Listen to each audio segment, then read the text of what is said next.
Oman ಕರಾವಳಿಯಲ್ಲಿ ರಕ್ತಪಾತ. ಮೋದಿ ಮೌನಕ್ಕೆ ಕಾರಣವೇನು?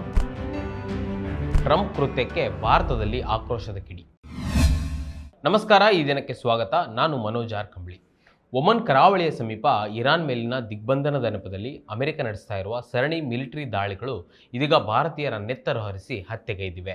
ಕೇವಲ 3 ದಿನಗಳಲ್ಲಿ ಭಾರತೀಯ ಸಿಬ್ಬಂದಿ ಇದ್ದ 3 ಪ್ರಮುಖ ಸರಕು ಹಡಗುಗಳ ಮೇಲೆ ಅಮೆರಿಕದ ಪಡೆಗಳು ದಾಳಿ ನಡೆಸಿವೆ. ಈ ಭೀಕರ ದಾಳಿಯಲ್ಲಿ 3 ಭಾರತೀಯ ನಾವಿಕರು ಮೃತಪಟ್ಟಿರುವುದು ಅಧಿಕೃತವಾಗಿ ದೃಢಪಟ್ಟಿದೆ.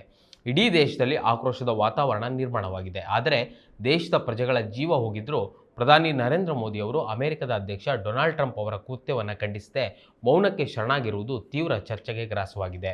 ಅಮೆರಿಕದ ಸೆಂಟ್ರಲ್ ಕಮಾಂಡ್ ಇರಾನ್ ಮೇಲಿನ ಆರ್ಥಿಕ ದಿಗ್ಬಂಧನವನ್ನು ಕಟ್ಟುನಿಟ್ಟಾಗಿ ಜಾರಿಗೊಳಿಸುವ ನೆಪದಲ್ಲಿ ಒಮನ್ ಕೊಲ್ಲಿಯಲ್ಲಿ ಸಂಚರಿಸ್ತಾ ಇದ್ದಂತಹ ವಾಣಿಜ್ಯ ಹಡಗುಗಳನ್ನು ಗುರಿಯಾಗಿಸಿಕೊಂಡು ದಾಳಿ ನಡೆಸ್ತಾ ಇದೆ.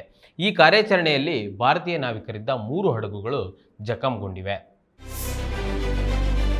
ಮೊದಲನೇದು NT ಮಾರಿವೆಕ್ಸ್.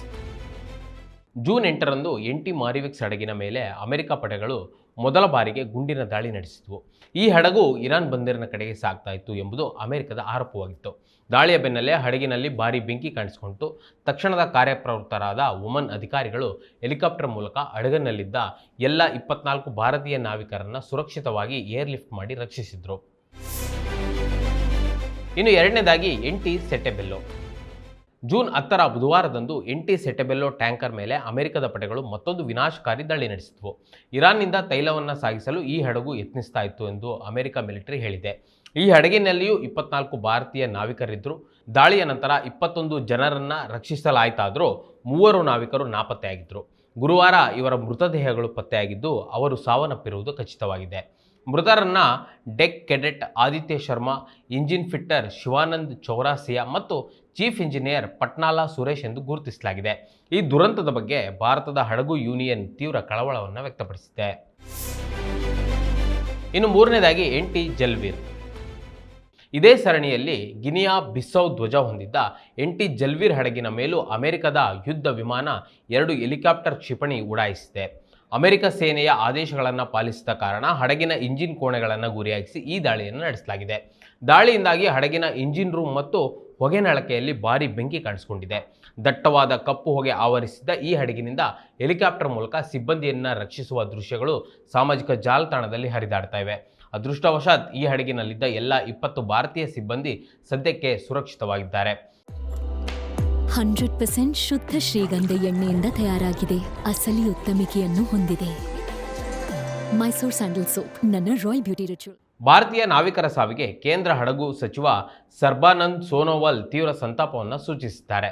ನಾಪತ್ತೆಯಾಗಿದ್ದ 3 ಭಾರತೀಯ ನಾವಿಕರ ಮೃತದೇಹಗಳನ್ನು ಗುರುತಿಸಲಾಗಿದ್ದು ಅವರು ಮೃತಪಟ್ಟಿರುವುದು ದುರದೃಷ್ಟಕರ ಎಂದು ಅವರು ಹೇಳಿದ್ದಾರೆ. ಗಾಯಗೊಂಡಿರುವ ಮತ್ತು ರಕ್ಷಿಸಲ್ಪಟ್ಟ ನಾವಿಕರನ್ನ ತಾಯ್ನಾಡಿಗೆ ಕರೆತರಲು ಹಾಗೂ ಮೃತರ ಪಾರ್ಥಿವ ಶರೀರಗಳನ್ನು ತಕ್ಷಣವೇ ಭಾರತಕ್ಕೆ ತರಲು ಅಧಿಕಾರಿಗಳಿಗೆ ನಿರ್ದೇಶನ ನೀಡಿರುವುದಾಗಿ ಅವರು ತಿಳಿಸಿದ್ದಾರೆ. ಮತ್ತೊಂದೆಡೆ ಈ ದಾಳಿಯನ್ನು ಇರಾನ್ ದೇಶವು ನೇರವಾಗಿ ಖಂಡಿಸಿದ್ದು 3 ಭಾರತೀಯ ನಾವಿಕರ ಸಾವಿಗೆ ಅಮೆರಿಕವೇ ಹೊಣೆ ಅಂತ ಹೇಳಿದೆ. ಈ ಇಡೀ ಘಟನೆಯಲ್ಲಿ ಭಾರತದ ಆಡಳಿತಾರೂಢ ಸರ್ಕಾರದ ನಿಲುವು ತೀವ್ರ ಟೀಕೆಗೆ ಒಳಗಾಗಿದೆ. ಮುಂದಿನ ವಾರ ನಡೆಯಲಿರುವ G7 ಶೃಂಗಸಭೆಯ ಸಂದರ್ಭದಲ್ಲಿ ಪ್ರಧಾನಿ ನರೇಂದ್ರ ಮೋದಿ ಅವರು ಅಮೆರಿಕ ಅಧ್ಯಕ್ಷ ಡೊನಾಲ್ಡ್ ಟ್ರಂಪ್ ಅವರೊಂದಿಗೆ ದ್ವಿಪಕ್ಷೀಯ ಮಾತುಕತೆಯನ್ನು ನಡೆಸುತ್ತಿದ್ದಾರೆ. ಇಂತಹ ಪ್ರಮುಖ ಸಭೆಯ ಮುನ್ನವೇ ಅಮೆರಿಕ ಭಾರತೀಯರ ಮೇಲೆ ದಾಳಿ ಮಾಡಿದೆ. ಆದರೆ ಅಮೆರಿಕದ ಅಧ್ಯಕ್ಷ ಡೊನಾಲ್ಡ್ ಟ್ರಂಪ್ ಅವರ ಈ ಉದ್ದಟತನದ ಕ್ರಮವನ್ನು ಖಂಡಿಸುವ ಬದಲು ಪ್ರಧಾನಿ ಮೋದಿ ಅವರು ಟ್ರಂಪ್ ಮಾಡಿದ ಟ್ವೀಟ್ಗೆ ಧನ್ಯವಾದವನ್ನು ಅರ್ಪಿಸಿದ್ದಾರೆ. ಭಾರತೀಯರ ರಕ್ಷಣೆಯ ವಿಷಯದಲ್ಲಿ ಪ್ರಧಾನಿ ಅವರ ಈ ನಡೆ ದೇಶದ ಒಳಗಡೆ ತೀವ್ರ ಅಸಮಾಧಾನಕ್ಕೆ ಕಾರಣವಾಗಿದೆ. ಹಿಂದೆ ಇದೇ ಭಾರತದಲ್ಲಿ ಡೊನಾಲ್ಡ್ ಟ್ರಂಪ್ ಅವರು ಅಮೆರಿಕದ ಅಧ್ಯಕ್ಷರಾಗಬೇಕು ಅಂತ ಯಾಗ, ಹೋಮ, ಹವನ ಮತ್ತು ವಿಶೇಷ ಪೂಜೆಗಳನ್ನು ಮಾಡಲಾಗಿತ್ತು. ಆದರೆ ಇಂದು ಅದೇ ಟ್ರಂಪ್ ಆಡಳಿತದ ಪಡೆಗಳು ಭಾರತೀಯ ನಾವಿಕರ ಪ್ರಾಣ ತೆಗಿತಾ ಇರುವುದು ವಿಪರ್ಯಾಸವೇ ಸರಿ. ಇದೇ ಸಮಯದಲ್ಲಿ ಡೊನಾಲ್ಡ್ ಟ್ರಂಪ್ ಅವರು ಪಾಕಿಸ್ತಾನದ ಸೇನಾ ಮುಖ್ಯಸ್ಥ ಜನರಲ್ ಆಸಿಂ ಮುನೀರ್ ಅವರನ್ನ ಮುಕ್ತ ಕಂಠದಿಂದ ಶ್ಲಾಘಿಸುತ್ತಿದ್ದಾರೆ. ಮುನೀರ್ ಅವರನ್ನ ಒಬ್ಬ ಮಹಾನ್ ಫೀಲ್ಡ್ ಮಾರ್ಷಲ್ ಅಂತ ಕರೆಯುವ ಮೂಲಕ ಟ್ರಂಪ್ ಪಾಕಿಸ್ತಾನಕ್ಕೆ ಹತ್ತಿರವಾಗ್ತಿದ್ದಾರೆ.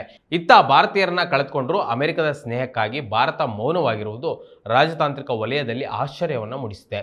ರಾಜತಾಂತ್ರಿಕ ಇತಿಹಾಸವನ್ನು ನಾವು ಸೂಕ್ಷ್ಮವಾಗಿ ಗಮನಿಸಿದರೆ ಈ ಹಿಂದೆ ಡಾಕ್ಟರ್ ಮನಮೋಹನ್ ಸಿಂಗ್ ನೇತೃತ್ವದ UPA ಸರ್ಕಾರವು ಅಮೆರಿಕದ ಇಂತಹ ಉದ್ದಟತನ ಹಾಗೂ ದೇಶದ ಸಾರ್ವಭೌಮತ್ವಕ್ಕೆ ಧಕ್ಕೆ ತರುವ ದುರಾಚಾರಗಳನ್ನು ಅತ್ಯಂತ ಕಠಿಣವಾಗಿ ಮತ್ತು ನೇರವಾಗಿ ಖಂಡಿಸಿದ ಉದಾಹರಣೆಗಳಿವೆ.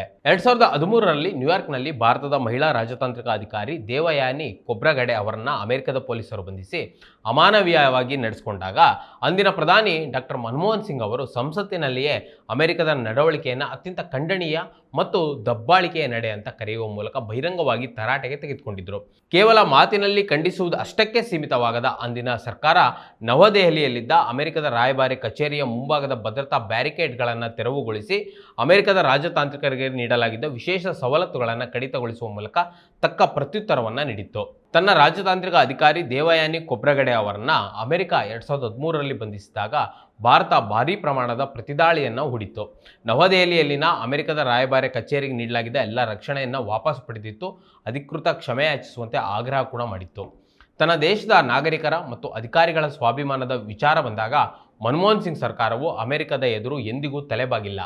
ದೇವಯಾನಿ ಪ್ರಕರಣದ ಬೆನ್ನಲ್ಲೇ ಭಾರತಕ್ಕೆ ಭೇಟಿ ನೀಡಿದ್ದ ಅಮೆರಿಕದ ಉನ್ನತ ಸಂಸದೀಯ ನಿಯೋಗವನ್ನು ಭೇಟಿ ಮಾಡಲು ಅಂದಿನ ಆಡಳಿತ ಮತ್ತು ವಿರೋಧ ಪಕ್ಷದ ಪ್ರಮುಖ ನಾಯಕರು ಸಾರಾಸಗಟಾಗಿ ನಿರಾಕರಿಸಿದರು. ಅಷ್ಟೇ ಅಲ್ಲದೆ ಅಮೆರಿಕದ ಒಬ್ಬ ಹಿರಿಯ ರಾಜತಾಂತ್ರಿಕ ಅಧಿಕಾರಿಯನ್ನ ಭಾರತದಿಂದಲೇ ಉಚ್ಚಾಟಿಸುವ ಮೂಲಕ ಅಂತಾರಾಷ್ಟ್ರೀಯ ಮಟ್ಟದಲ್ಲಿ ಭಾರತದ ಧ್ವನಿ ಎಷ್ಟು ಪ್ರಬಲವಾಗಿದೆ ಎಂಬುದನ್ನು ಮನಮೋಹನ್ ಸಿಂಗ್ ಸಾಬೀತುಪಡಿಸಿದರು. ಅಂದಿನ ಜಾಗತಿಕ ಸೂಪರ್ ಪವರ್ ರಾಷ್ಟ್ರಕ್ಕೆ ಸಮಾನ ಗೌರವ ನೀಡದಿದ್ದರೆ ಸಂಬಂಧ ಸಾಧ್ಯವಿಲ್ಲ ಎಂಬ ಕಠಿಣ ಸಂದೇಶ ರವಾನಿಸಿದ ಅಂದಿನ ರಾಜತಾಂತ್ರಿಕ ಧೀರತನಕ್ಕೂ ಇಂದು 3 ಭಾರತೀಯ ನಾವಿಕರು ಅಮೆರಿಕದ ದಾಳಿಗೆ ಬಲಿಯಾಗಿದ್ದರೂ ಟ್ರಂಪ್ಗೆ ಧನ್ಯವಾದ ಅರ್ಪಿಸ್ತಾ ಇರುವ ಇಂದಿನ ಸರ್ಕಾರದ ಮೌನಕ್ಕೂ ಜನಸಾಮಾನ್ಯರು ಈಗ ಬಹಿರಂಗವಾಗಿಯೇ ಹೋಲಿಕೆ ಮಾಡಿ ಆಕ್ರೋಶವನ್ನು ವ್ಯಕ್ತಪಡಿಸುತ್ತಿದ್ದಾರೆ. ಮನಮೋಹನ್ ಸಿಂಗ್ ಅವರ UPA ಸರ್ಕಾರದ ಅವಧಿಯಲ್ಲಿ ಕೇವಲ ದೇವಯಾನಿ ಪ್ರಕರಣ ಮಾತ್ರವಲ್ಲದೆ ದೇಶದ ಭದ್ರತೆ ಮತ್ತು ರಾಜತಾಂತ್ರಿಕ ಸ್ವಾಭಿಮಾನದ ವಿಷಯ ಬಂದಾಗ ಅಮೆರಿಕದ ಬೇಹುಗಾರಿಕೆ ಮತ್ತು ಬೆದರಿಕೆ ತಂತ್ರಗಳ ವಿರುದ್ಧವೂ ಭಾರತ ಅತ್ಯಂತ ಕಠಿಣ ನಿಲುವು ತಳೆದ ಇನ್ನೂ ಕೆಲವು ಪ್ರಮುಖ ಉದಾಹರಣೆಗಳಿವೆ. 2013ರಲ್ಲಿ ಅಮೆರಿಕದ ರಾಷ್ಟ್ರೀಯ ಭದ್ರತಾ ಸಂಸ್ಥೆ ಅಂದರೆ NSA ವಿಶ್ವಸಂಸ್ಥೆಯಲ್ಲಿನ ಭಾರತದ ರಾಜತಾಂತ್ರಿಕ ಕಚೇರಿ ಹಾಗೂ ವಾಷಿಂಗ್ಟನ್ನಲ್ಲಿನ ಭಾರತೀಯ ರಾಯಭಾರಿ ಕಚೇರಿಯ ಮೇಲೆ ರಹಸ್ಯವಾಗಿ ಬೇಹುಗಾರಿಕೆ ನಡೆಸ್ತಾ ಇದೆ ಎಂಬ ಮಾಹಿತಿ ಬಹಿರಂಗವಾದಾಗ ಮನಮೋಹನ್ ಸಿಂಗ್ ಸರ್ಕಾರವು ತೀಕ್ಷ್ಣವಾಗಿ ಪ್ರತಿಕ್ರಿಯಿಸಿತು. ಅಮೆರಿಕದ ಈ ಕೃತ್ಯವನ್ನು ಕಟುವಾಗಿ ಖಂಡಿಸಿದ ಭಾರತ ಸರ್ಕಾರ ನವದೆಹಲಿಯಲ್ಲಿದ್ದ ಅಮೆರಿಕದ ರಾಯಭಾರಿಯನ್ನ ನೇರವಾಗಿ ಕರೆಸಿ ವಿವರಣೆ ಕೇಳಿದ್ದಲ್ಲದೆ ತನ್ನ ದೇಶದ ಸಾರ್ವಭೌಮತ್ವದ ಮೇಲೆ ಇಂತಹ ಸವಾರಿ ನಡೆಸುವುದನ್ನು ಸಹಿಸುವುದಿಲ್ಲ ಅಂತ ಕಠಿಣ ಸಂದೇಶವನ್ನು ರವಾನಿಸಿದರು. ಡಾಕ್ಟರ್ ಮನಮೋಹನ್ ಸಿಂಗ್ ಅವರ ವಿದೇಶಾಂಗ ನೀತಿಯು ಕೇವಲ ರಾಜತಾಂತ್ರಿಕ ಮಾತುಕತೆಗಳಿಗೆ ಸೀಮಿತವಾಗಿರದೆ ಜಾಗತಿಕ ಮಟ್ಟದಲ್ಲಿ ಭಾರತದ ಸ್ಥಾನಮಾನವನ್ನು ಎತ್ತಿ ಹಿಡಿಯುವಲ್ಲಿ ಪ್ರಮುಖ ಪಾತ್ರವನ್ನು ವಹಿಸಿತ್ತು.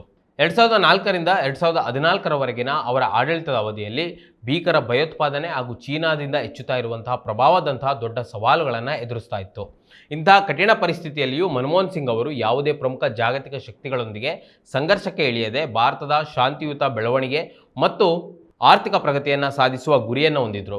ಅವರ ಈ ಪ್ರಾಯೋಗಿಕ ರಾಜತಾಂತ್ರಿಕತೆಯ ಅತಿದೊಡ್ಡ ಯಶಸ್ಸೆಂದರೆ ಅಮೆರಿಕದೊಂದಿಗೆ ಮಾಡಿಕೊಂಡ ಐತಿಹಾಸಿಕ ನಾಗರಿಕ ಪರಮಾಣು ಒಪ್ಪಂದ. ಭಾರತೀಯ ರಾಜತಾಂತ್ರಿಕ ಅಧಿಕಾರಿಯನ್ನ ಅವಮಾನಿಸಿದ ಅಮೆರಿಕಕ್ಕೆ ಮನಮೋಹನ್ ಸಿಂಗ್ ಕಾಲದಲ್ಲಿ ಭಾರತ ನೀಡಿದ ಪ್ರತ್ಯುತ್ತರ ಮತ್ತು ಇಂದಿರಾ ಗಾಂಧಿ ಅಮೆರಿಕವನ್ನ ಮಿತ್ರ ರಾಷ್ಟ್ರವನ್ನಾಗಿ ಭಾರತ ಆಧರಿಸುತ್ತದೆಯೇ ವಿನಃ ಒಡೆಯ ಅಥವಾ ಯಜಮಾನನಾಗಿ ಅಲ್ಲ ಅಂತ ಹೇಳಿದರು. ತನ್ನ ಭವಿಷ್ಯವನ್ನ ತಾನೇ ಬರೆಯಬಲ್ಲ ಸಾಮರ್ಥ್ಯ ಭಾರತಕ್ಕಿದೆ. 1971ರಲ್ಲಿ ಇಂದಿರಾ ಗಾಂಧಿ ಅವರು ಅಮೆರಿಕದ ಅಧ್ಯಕ್ಷ ರಿಚರ್ಡ್ ನಿಕ್ಸನ್ ಮುಖಕ್ಕೆ ರಾಚಿದ್ದ ಮಾತಿದು. ಜಾಗತಿಕ ವೇದಿಕೆಗಳಲ್ಲಿ ಅಮೆರಿಕದ ಒತ್ತಡಕ್ಕೆ ಮಣಿಯದೆ ಭಾರತದ ಹಿತಾಸಕ್ತಿಯನ್ನು ಎತ್ತಿಡಿದ ರಾಜತಾಂತ್ರಿಕ ಧೀರತನ. 2008ರ ಭಾರತ ಅಮೆರಿಕ ನಾಗರಿಕ ಪರಮಾಣು ಒಪ್ಪಂದದ ಸಮಯದಲ್ಲಿ ಅಮೆರಿಕವು ತನ್ನದೇ ಆದ ಕೆಲವು ಕಠಿಣ ಷರತ್ತುಗಳನ್ನು ಭಾರತದ ಮೇಲೆ ಹೇರಲು ಪ್ರಯತ್ನಿಸಿತ್ತು.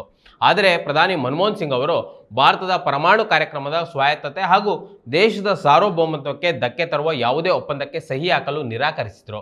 ಅಮೆರಿಕದ ತೀವ್ರ ಒತ್ತಡ ಹಾಗೂ ದೇಶದ ಒಳಗಿನ ರಾಜಕೀಯ ಬಿಕ್ಕಟ್ಟಿನ ನಡುವೆಯೂ ಅಮೆರಿಕ ಕೇಳಿದಂತೆ ತಲೆಬಾಗದೆ ಭಾರತದ ಪರಮಾಣು ಸಾರ್ವಭೌಮತ್ವವನ್ನು ರಕ್ಷಿಸಿಕೊಂಡೇ ಒಪ್ಪಂದವನ್ನು ಅಂತಿಮಗೊಳಿಸಿದರು. ಇಂತಹ ಐತಿಹಾಸಿಕ ಘಟನೆಗಳು ಅಂದಿನ ಸರ್ಕಾರವು ಅಮೆರಿಕದಂತಹ ದೊಡ್ಡ ದೇಶದ ಎದುರು ರಾಷ್ಟ್ರೀಯ ಹಿತಾಸಕ್ತಿಯ ವಿಷಯದಲ್ಲಿ ಎಂದಿಗೂ ರಾಜಿ ಮಾಡಿಕೊಳ್ತಿರಲಿಲ್ಲ ಎಂಬುದನ್ನು ಸಾಬೀತುಪಡಿಸುತ್ತವೆ. ಸ್ವತಃ ಮೈತ್ರಿ ಪಕ್ಷಗಳಾದ ಎಡಪಕ್ಷಗಳಿಂದಲೇ ತೀವ್ರ ವಿರೋಧ ವ್ಯಕ್ತವಾಗಿ ಸರ್ಕಾರವೇ ಬಿದ್ದು ಹೋಗುವ ಭೀತಿ ಎದುರಾಗಿದ್ದರೂ ಅವರು ದೇಶದ ಹಿತಾಸಕ್ತಿಗಳಿಗಾಗಿ ಈ ಒಪ್ಪಂದದಿಂದ ಹಿಂದೆ ಸರಿಯಲಿಲ್ಲ. ಇದರೊಂದಿಗೆ ಜಪಾನ್, ರಷ್ಯಾ ಮತ್ತು ಯುರೋಪಿಯನ್ ಯೂನಿಯನ್ ದೇಶಗಳೊಂದಿಗೂ ಭಾರತದ ವ್ಯಾಪಾರ ಹಾಗೂ ರಕ್ಷಣಾ ಸಂಬಂಧಗಳನ್ನು ಅವರು ಗಟ್ಟಿಗೊಳಿಸಿದರು. ಅಮೆರಿಕದಂತಹ ಸೂಪರ್ ಪವರ್ ರಾಷ್ಟ್ರದ ಎದುರು ಭಾರತದ ಸಾರ್ವಭೌಮತ್ವವನ್ನು ಎತ್ತಿ ಹಿಡಿಯುತ್ತಲೇ ದೇಶದ ಆರ್ಥಿಕ ಮತ್ತು ತಾಂತ್ರಿಕ ಭವಿಷ್ಯವನ್ನು ಭದ್ರಪಡಿಸಿದ ಹೆಗ್ಗಳಿಕೆ ಡಾಕ್ಟರ್ ಮನಮೋಹನ್ ಸಿಂಗ್ ಅವರ ವಿದೇಶಾಂಗ ನೀತಿಗೆ ಸಲ್ಲುತ್ತದೆ.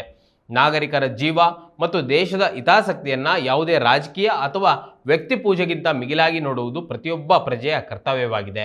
ಈ ಹಿನ್ನೆಲೆಯಲ್ಲಿ ನಮ್ಮದೇ ದೇಶದ ನಾವಿಕರು ಅಮೆರಿಕದ ದಾಳಿಗೆ ಬಲಿಯಾಗಿದ್ದರು ಮತ್ತು ಡೊನಾಲ್ಡ್ ಟ್ರಂಪ್ ನೇತೃತ್ವದ ಆಡಳಿತವು ಭಾರತೀಯರ ಸುರಕ್ಷತೆಯನ್ನು ಕಡೆಗಣಿಸಿ ಇಂತಹ ಉದ್ದಟತನದ ಕ್ರಮ ಕೈಗೊಂಡಾಗಲೂ ಅದನ್ನು ಖಂಡಿಸದೆ ಮೌನ ವಹಿಸುವ ಅಥವಾ ಸಮರ್ಥಿಸಿಕೊಳ್ಳುವ ಧೋರಣೆ ತೀವ್ರ ಆಕ್ಷೇಪಕ್ಕೆ ಒಳಗಾಗುತ್ತದೆ.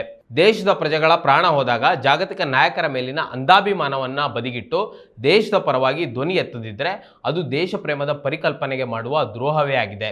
ಸ್ವತಃ ದೇಶದ ಜನರ ರಕ್ಷಣೆ ಮತ್ತು ಸ್ವಾಭಿಮಾನಕ್ಕಿಂತ ಬೇರೆ ದೇಶದ ರಾಜಕಾರಣಿಗಳ ಹಿತಾಸಕ್ತಿಯೇ ಮುಖ್ಯ ಎಂದು ಭಾವಿಸುವ ಇಂತಹ ನಿಲುವುಗಳು ದೇಶದ ಆಂತರಿಕ ಭದ್ರತೆ ಮತ್ತು ರಾಜತಾಂತ್ರಿಕ ಘನತೆಗೆ ಧಕ್ಕೆ ತರುತ್ತದೆ.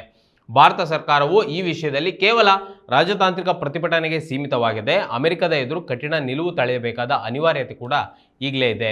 ವೀಕ್ಷಕರೇ, ಈ ವಿಡಿಯೋ ಕುರಿತು ನಿಮಗೆ ಅನಿಸ್ತು ಕಮೆಂಟ್ ಮಾಡಿ ತಿಳಿಸಿ ಮತ್ತು ಇದೇ ರೀತಿ ಸಾಕಷ್ಟು ವಿಡಿಯೋಗಳಿಗೆ ನಮ್ಮ iDina.com ಯೂಟ್ಯೂಬ್ ಚಾನಲ್ನ ಸಬ್ಸ್ಕ್ರೈಬ್ ಮಾಡಿ ಮತ್ತು ನಮ್ಮನ್ನು ಬೆಂಬಲಿಸಿ. ನಮಸ್ಕಾರ. ಮತ್ತಷ್ಟು ವಿಶೇಷ ವಿಡಿಯೋಗಳನ್ನು ನೋಡಲು ಮತ್ತು ಹೊಸ ವಿಡಿಯೋಗಳ ಬಗ್ಗೆ ತಿಳಿಯಲು iDina.com ಯೂಟ್ಯೂಬ್ ಚಾನೆಲ್ ಸಬ್ಸ್ಕ್ರೈಬ್ ಮಾಡಿ ಮತ್ತು ಬೆಲ್ ಐಕಾನ್ ಕ್ಲಿಕ್ ಮಾಡಿ.